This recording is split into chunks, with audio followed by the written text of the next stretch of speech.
বৰ্তমান apex bank এটা জাতীয় অনুষ্ঠান এটা লুণ্ঠনৰ আড্ডা হৈ গৈছে য'ত বিজেপি দলৰ বিধায়ক আৰু চেয়াৰমেন হৈ আছে আৰু ডাইৰেক্টৰ মুখ্যমন্ত্ৰী হিমন্ত বিশ্ব শৰ্মা ডাঙৰীয়া হৈ আছে তো আজি যে পৰিস্থিতি তাৰ বাবে দুয়োজন ব্যক্তি আজি দায়িত্ব ল'ব লাগিব আৰু সেই কাৰণে আমি বাৰম্বাৰ তদন্ত বিচাৰোঁতে তেওঁলোকে যথেষ্ট অসুবিধা পাই আছে যদি একো কথা নাই একো কথা লুকাবলৈ নাই তেতিয়া আমি বাৰম্বাৰ কৈ আছোঁ এটা তদন্ত হওক বহুত অভিযোগ উত্থাপন হৈছে আমালোকৰ বাবে এটা যথেষ্ট এটা ডাঙৰ প্ৰশ্ন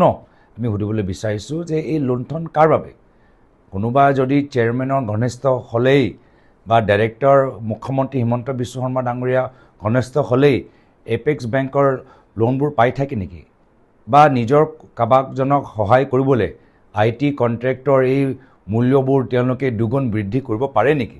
এই বিভিন্ন কথা অভিযোগ উত্থাপন হৈছে ভিজিলেন্স ফলৰ পৰাও তেওঁলোকে ইনফৰমেশ্যন বিচাৰিছে তথ্য বিচাৰিছে কিন্তু ভিজিলেন্স কমিশনাৰ ভিজিলেন্স অফিচক যি উত্তৰ দিব লাগিছিল আজিলৈকে তেওঁলোকে উত্তৰ দিয়া নাই আৰু সেই কাৰণে মই ভাবিছোঁ যে মুখ্যমন্ত্ৰী আৰু বৰ্তমানৰ বিজেপি চৰকাৰ এই বিষয়ৰ পৰা পলাবলৈ বিচাৰি আছে যেতিয়া তেওঁ ক'লে যে অসমখনক তেওঁ উন্নয়নৰ ক্ষেত্ৰত ভাৰতৰ শীৰ্ষ 5টা ৰাজ্যৰ মাজত লৈ যাব আমি সকলোৱে স্বাগতম জনাইছিলোঁ কিন্তু যেতিয়া আমি দেখা পালোঁ সাষ্টেইনেবল ডেভেলপমেণ্ট গ'লছৰ ক্ষেত্ৰত অসম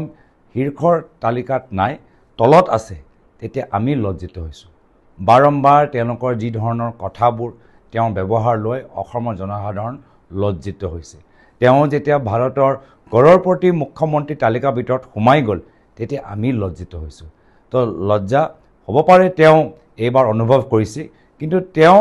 এই কাৰ্যকালত সমগ্ৰ অসমবাসী ৰাইজে লজ্জিত হৈছে